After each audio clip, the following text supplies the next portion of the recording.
Berbicara sagu, khususnya di Papua memang cukup menarik ya. Karena potensi sagu luar biasa di Papua. Jadi secara nasional memang sebagian besar ada di Papua.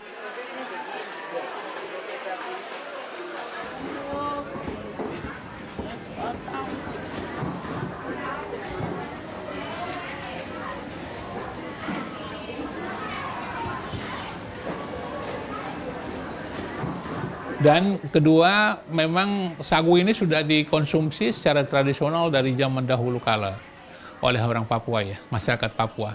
Jadi sagu ini dimanfaatkan untuk acara adat, kemudian dari sisi ekonomi, penjualan dan segala macam memang sudah dilakukan oleh masyarakat secara tradisional.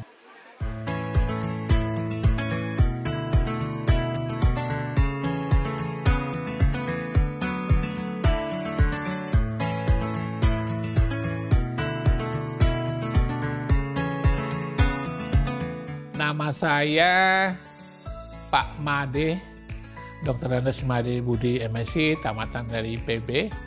S2-nya memang sewaktu di IPB saya banyak belajar dan banyak membaca. Karena saya mengajar di Universitas Cendrawasih, setiap saat selalu saya ke daerah dan melihat sumber daya alam Papua yang luar biasa. Ada istilah 1 juta hektar tanam padi, maka sagu juga bila perlu ada 1 juta hektar. Kalau sagu yang jelas tidak ada hamanya, pohonnya tidak pernah diserang hama. Sagu ini benar-benar aman untuk ketahanan pangan masyarakat. Nah, oleh sebab itu ada keseimbangan nanti ke depannya, ada tanaman padi 1 juta hektar, ada tanaman sagu juga 1 juta hektar. Suatu ketika kalau padi ada hamanya tidak berhasil, sagu tidak akan pernah gagal. Pasti akan sagu ini menopang untuk pangan beras, berkaitan dengan beras. Antropologinya, sagu ini kan sudah dijadikan pangan daerah ya. Pangan daerah, pangan masyarakat secara tradisional. Jadi semua di Papua ini makan sagu.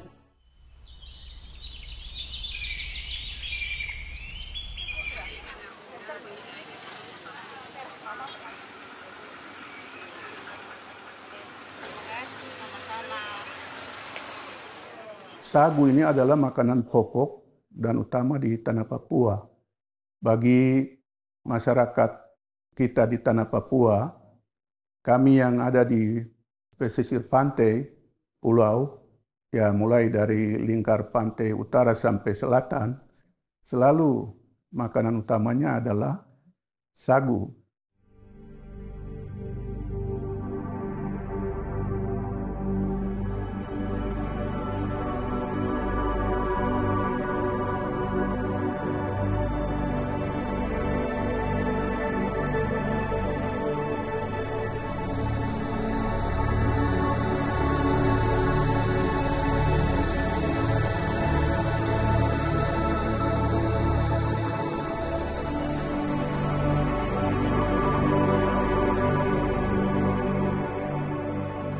Secara sosial, makanan ini atau tumbuhan ini selalu berfungsi ganda. Tumbuhan ini mulai dari akar sampai daunnya berfungsi, tapi akhir-akhir ini orang sudah lupa, jadi tidak memfungsikan sagu itu secara maksimal. Dilihat dari segi teknologinya, teknologi sederhana yang dipakai itu belum memaksimalkan sagu ini. Oleh karena itu, temuan yang ditemukan Saudara Made ini 10 tahun beliau pelajari sampai akhirnya menemukan mesin-mesin canggih yang bisa cocok, mesin tepat guna untuk masyarakat Papua. Oleh karena itu, secara antropologi saya dukung, karena kami dua sejak awal itu selalu kolaborasi.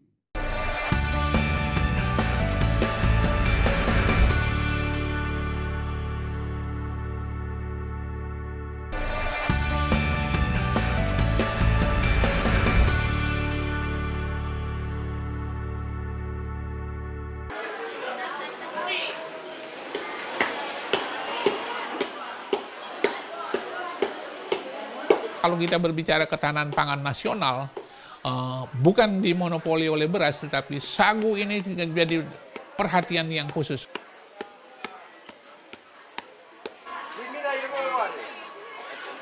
Kedua, karena Papua ini sebetulnya ada 3 sumber pangan yang hebat. Pertama sagu, yang kedua yaitu ubi-ubian, yaitu singkong dengan ubi jalar.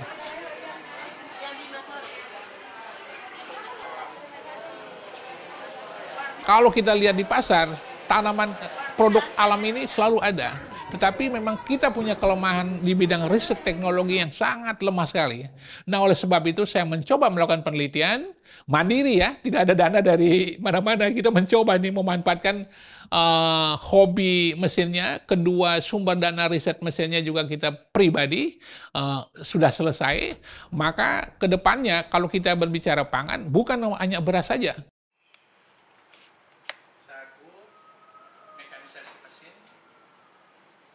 Kelemahan kita ada di bidang teknologi. Nah, sebagai orang akademisi, peneliti khusus di Papua, maka saya mencoba mengkonsentrasikan, mencoba membuat teknologinya yang baik, praktis, yang cocok buat masyarakat, dan signifikan hasilnya. Tidak boleh gagal.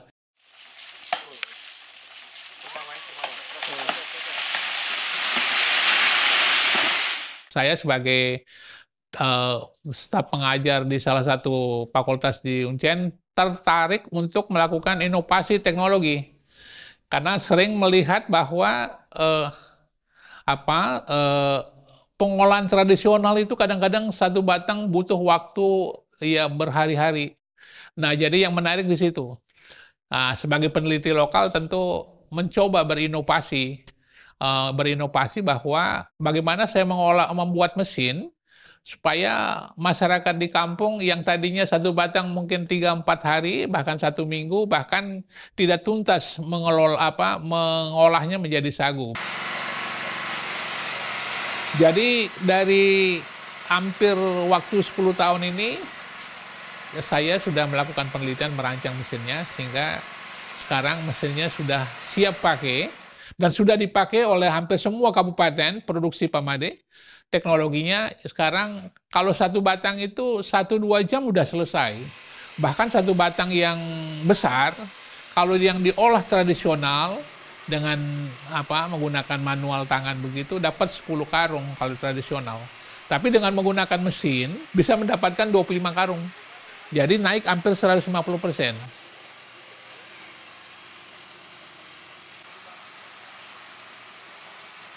Dengan ciri-ciri mesin yang saya gunakan, jamur itu nggak bisa tumbuh. Nah, kalau jamur nggak bisa tumbuh, berarti pati yang ada di dalam serat sagu ini udah habis.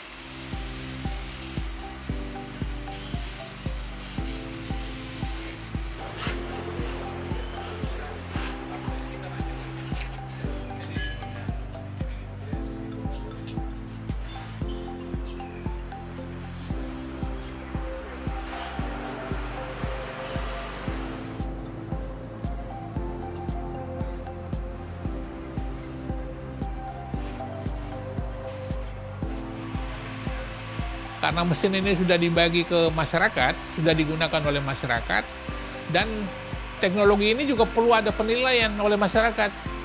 Jangan-jangan nanti teknologi yang dibawa ke masyarakat tidak cocok sehingga menjadi bestu. Nah, itu kita tidak harap.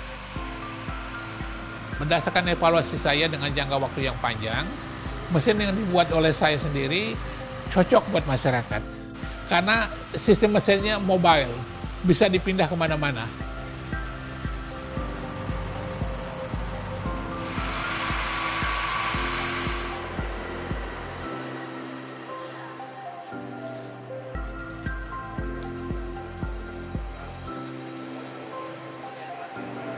Teknologi ini sangat penting sekali dalam bidang pengolahan.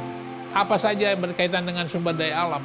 Ya kelapa, ya sagu, kopi, coklat, dan lain sebagainya membutuhkan teknologi. Nah, salah satunya sagu ini, saya benar-benar konsentrasi untuk melakukan penelitian. Dan hasilnya sudah maksimal.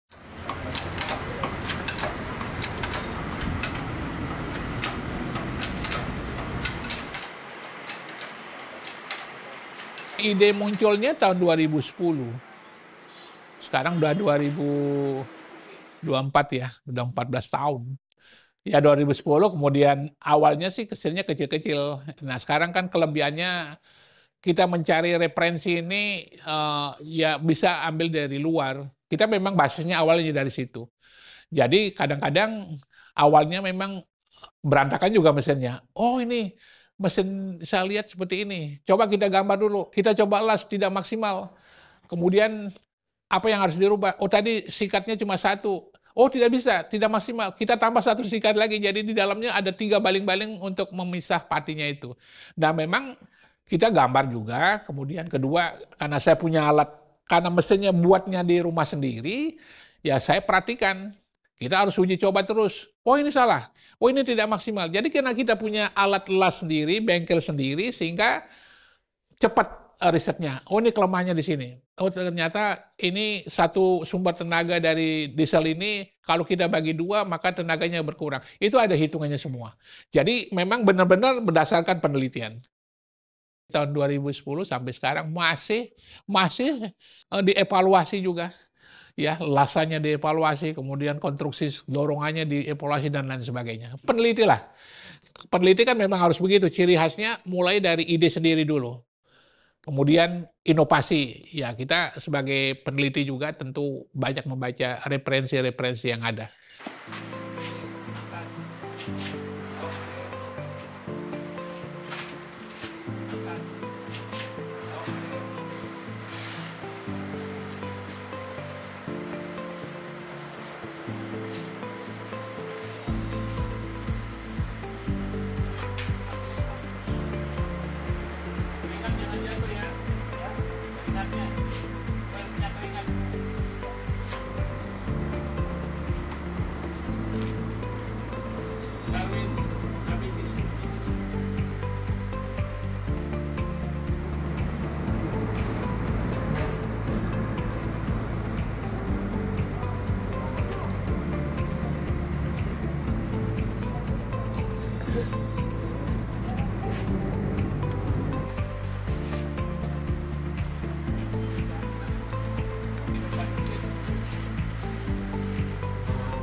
Sebetulnya saya bukan orang mesin, tetapi saya karena peka melihat alam, ya tertarik melihat masyarakat yang mengolah tradisional, yang tertarik bahwa sagu ini begitu melimpah di Papua, maka terinspirasi dari ide kecil dulu. Ini kok ngolahnya masih mama-mama kerja semangat sekali, mengolahnya masih tradisional. Nah, sebagai peneliti lokal tentu yang memang saya mungkin ya semacam peka dengan alam, muncullah ide untuk merancang bagaimana kalau saya membuat teknologi pengolahan sagu ini dengan mesin. Ya begitu. Jadi ya tidak 1 tahun jadi. Sampai jalan mungkin ini mau 10 tahun. Sampai detik tahun ini, yang ke-10 ini, baru muncul satu step mesin yang ada di belakang saya ini. Ada sesuatu spare part step yang harus saya rubah. Akhirnya ketemu. Yang tadinya kondisi mesinnya agak tinggi, sekarang tidak perlu. Bisa dijangkau dengan manual. Kemudian tadinya satu mesin dibagi 2 bagian tenaganya, kalau sekarang dirubah menjadi 100% untuk memisahkan padi dengan ampas. Memang penelitian ini perlu berjalan ke lapangan. Tidak bisa membaca textbook saja. Ya, memang textbook itu penting ya. Blueprint-nya sangat penting. Begitu kita praktekkan ke nyata, bentuk teknologi itu kadang-kadang antara teori dengan praktek itu sangat berbeda. Nah, memang harus ada imajinasi atau mindset yang tajam untuk membuat inovasi teknologi ini sukses ya. Tidak boleh gagal, karena dia sendiri tidak boleh gagal. Kalau gagal nanti rugi. Nah, oleh sebab itu ya syukur Tuhan mengizinkan bahwa teknologi yang saya buat memang tercapai dan sangat cocok. Intinya adalah cocok nggak buat masyarakat, karena yang menilai adalah masyarakat.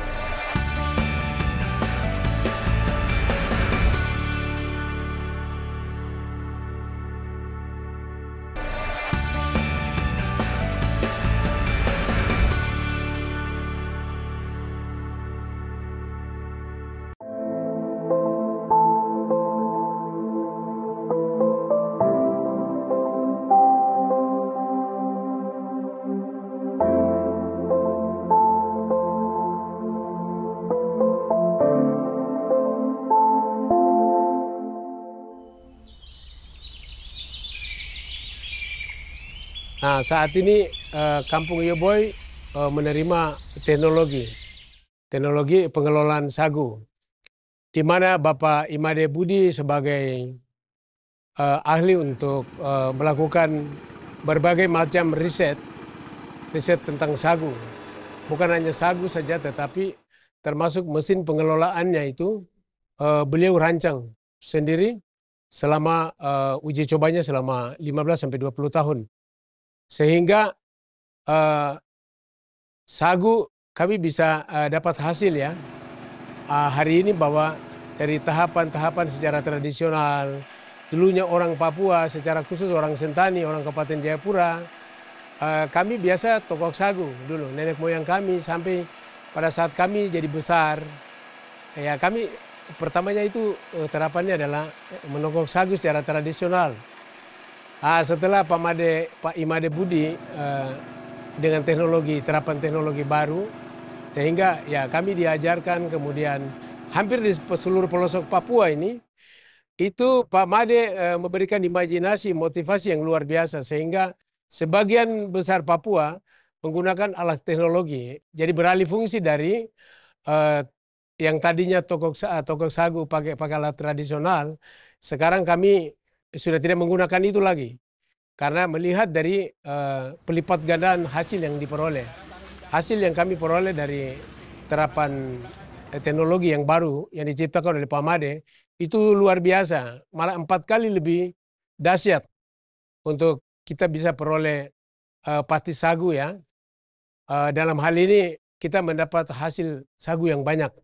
Sehingga dengan itu memberikan kecukupan untuk keluarga. Contoh anak-anak kami yang sekolah, bisa membiayai untuk anak-anak sekolah, itu dari hasil pengolahan sagu secara ya teknologi tepat guna yang diajarkan oleh Pak Made ini. Sehingga hasilnya itu luar biasa, sangat memuaskan. Dan dengan itu anak-anak kami bisa sekolah dengan baik sampai saat ini, dan kami bisa sekolahkan anak kami ke perguruan tinggi, menyandang sarjana, dan semua itu kami boleh peroleh. Tepung sagu ini sudah populer sekarang di Papua, hasil dari teknologi tepat guna ini. Sehingga kami bisa branding sendiri, menjual sagu kami, sagu dalam bentuk basah maupun kering. Terutama untuk proses branding sagu, pengolahan sagu menjadi tepung sagu dan beras analog dari sagu. Jadi kadar rendah gulanya itu luar biasa.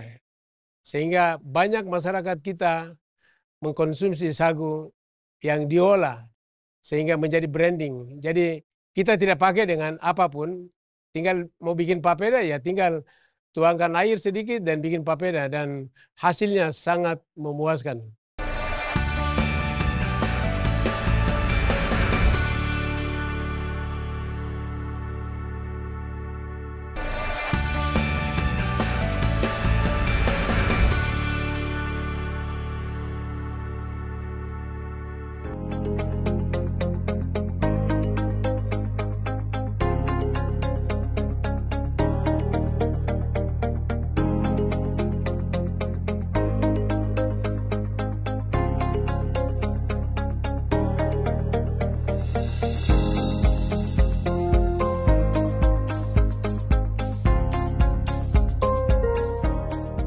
Kalau kita berbicara pangan berbahan dasar sagu, tentu selain produknya tepung, itu harus diriset juga turunan produknya.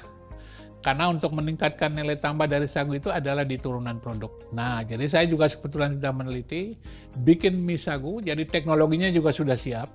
Saya sedang meneliti bikin mie instan sagu. Jadi nanti dikemas dengan baik, kita bikin sudah siap di situ, langsung dimakan. Nah, ini mungkin juga buat anak-anak di pedalaman ke depannya, kita transfer ilmunya lagi ke masyarakat. Nanti anak-anak di sekolah bisa seduh dengan air panas, sudah siap makan. Berdasarkan, karena kehebatan sagu ini kan glutennya free dia. Kemudian kita bikin beras analog, kebetulan sekarang rame memang. Beras analog sagu, jadi memang bahan dasarnya sagu tapi menyerupai analog seperti beras aslinya. Nah, itu ada komposisinya. Kita juga sudah selesai teknologinya dan cukup diminati oleh konsumen. Yang ketiga, risetnya bikin es krim sagu. Nah ini latar belakang bikin es krim sagu nih, kebetulan saya penemunya juga, nggak ada di luar dari Papua. Karena sederhana pola berpikirnya. Kalau seandainya maizena tidak ada, berarti orang tidak akan bisa bikin es krim kan? Es krim sagu. Nah jadi coba kita teliti, jadi nanti jadi es krim sagu.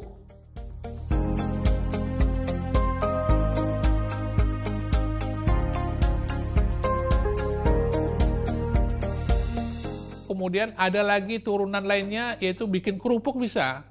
Tapi kalau 100% kerupuk, bahan dasar sagu nggak bisa, yaitu di-mix dengan tapioka. Tapioka sekian persen, kemudian sagunya otomatis 70% ke atas. Masih bisa bikin nanti boba sagu.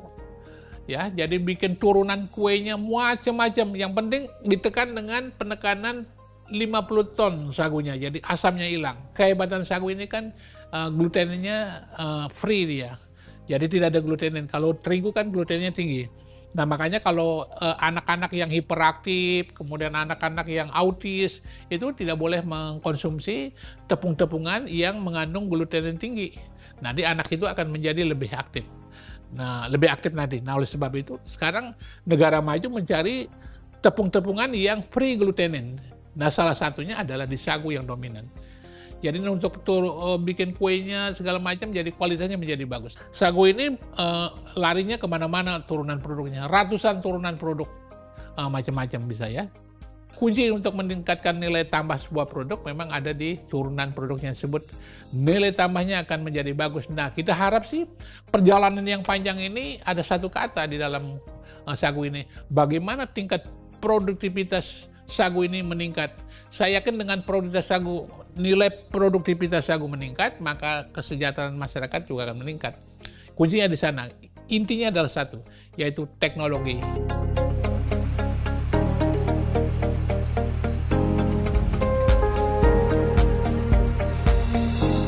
Teknologi yang saya buat ini memang spesial untuk Papua ya. Ada permintaan dari luar ya, dari bagian timur lainnya, kayak dari Sulawesi ada yang minta, dari Kalimantan juga ada minta, dari Jawa juga ada yang minta. Saya bilang karena memang mesin ini khusus untuk Papua, kita jarak batasnya sampai di Sorong saja. Jadi kita mau mencoba teknologi yang buatan lokal ini kita khususkan buat masyarakat Papua. Kepingin satu saja, bagaimana Papua sejahtera dengan berbasiskan teknologi, pasti akan tercapai.